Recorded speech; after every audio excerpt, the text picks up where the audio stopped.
So we're going to kick off our 2021 winter update in association with Sunweb. We're going to have to mention the elephant in the room, which is COVID. Everyone's talking about it and what a crazy year it has been. But, you know, we're all desperate to know how we can get back on our skis, snowboards and get to the mountains, or even maybe that might be within the UK, we're not sure. But Rob, come on, tell me kind of like some of the things, what skiing might be a little bit different this year and what's kind of actually going on. Well, you know, we know that skiers really want to go out to the mountains and ski, but we don't have a crystal ball. We're not sure how this season is going to pan out yet. You know, it's really important for us to just check all the regulations and what we can and cannot do. But so far, you know, we are looking ahead at this season and really hoping that we'll get onto the snow.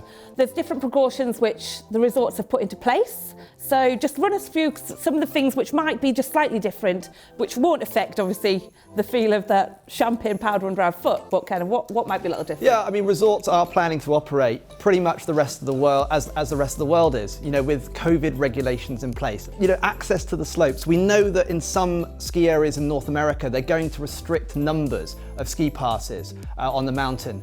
But as far as we know, we don't think that that's going to happen in the Alps. Mask wearing will be mandatory on ski lifts in most places. Well, we're pretty much wearing those buffs anyway, so that's pretty standard. Yeah, for us, I mean, so. Actually I think buffs are going to be okay. And then they can be worn as long as your face is covered. Yeah. And of course, we're used to doing that anyway when we're skiing. And on lifts, it feels fine to do that. As both inside cable cars, but also on chairlifts as well. So mask wearing will be mandatory on both of those settings. Social distancing is exactly the same as it would be anywhere else. We know that mountains give us all of that space as well. And when we're in lift queues and on ski lifts, we have to manage that. The other thing is cash-free. You know, we're so used to cash-free society now, but some ski resorts, you know, if you go to some ski resorts, they're still used to cash, but that's changing too. So we will be used to using our card a lot more if we go into, say, a mountain restaurant this winter. I mean, we've heard that some kind of tour operators might have some difficult times, but we've also heard of kind of like all the resorts who are putting so many precautions in place to make sure that they are ready, kind of like, it's like preventative measures, haven't they? And they've been thinking about this for kind of like eight months now. They've had all this time to kind of make sure that they're ready for the guests. It's absolutely true. You know, ski resorts operate all year round. And I was lucky enough to be out in the summer this year in the French Alps and the Swiss Alps for a while. And, you know, the lifts were operating as normal there for the summer hikers and the mountain bikers. And all of those kind of COVID procedures were in place. And mask wearing, gel stations, and social distancing. So I think for this winter, we'll see exactly the same things implemented through the winter that we did see in the summer. So they're used to running them already. Yeah, no, exactly that. And I think the one thing we need to remember is we're hearing all this press about kind of like, you know, this is cancelled, X is cancelled, you know what I mean?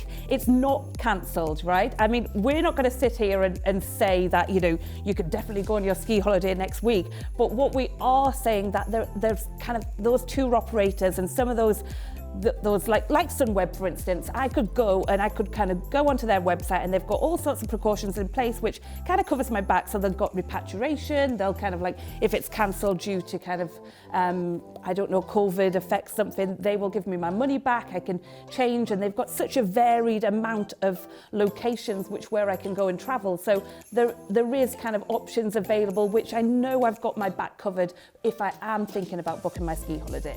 Yeah, absolutely. And I think tour operators have obviously spent a lot of time and effort.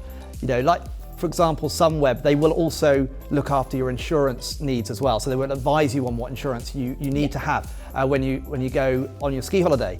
And they've now implemented all of these things in place so that if something did happen, for example, you know, your ski holiday had to be cancelled, then the money is there to refund afterwards, which we know last winter there were some issues with that because it was an unprecedented situation, and it's been a lot of work for the tour operators to get things in place.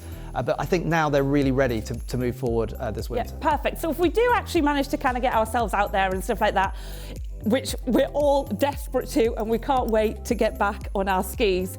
I mean, there is one downside. I can't just gloss over it, but après-ski, is it going to be a little bit different? It is going to be different. It is going to be different. But again, if I use the example of being out in the Alps this summer, It's a similar situation. Of course, in the summer, people are outdoors, and in the winter, more people will go inside. So, we will see outside spaces being utilised, I think, and social distancing in place, but we will also see restaurant reservations and bar reservations and table-only service sort of style. So, if someone wants to go and have a drink after skiing, it's most likely going to be able to happen if bars can stay open, which I think in many places they will.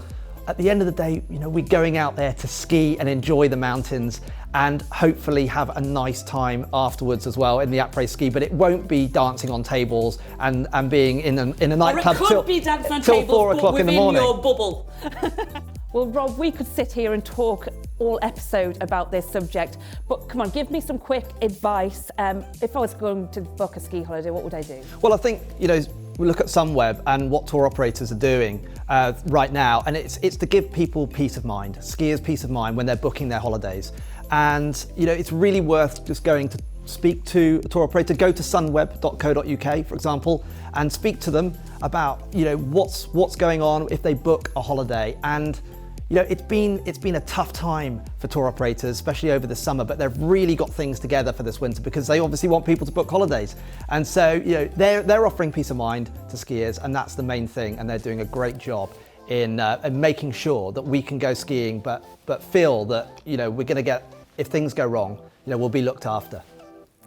Yeah, and obviously there's all sorts of noise at the moment about vaccines and all other things. So things could change at any moment. So we are going to be giving you the latest news on COVID and get into your ski holiday in every episode. So make sure you keep updated with that.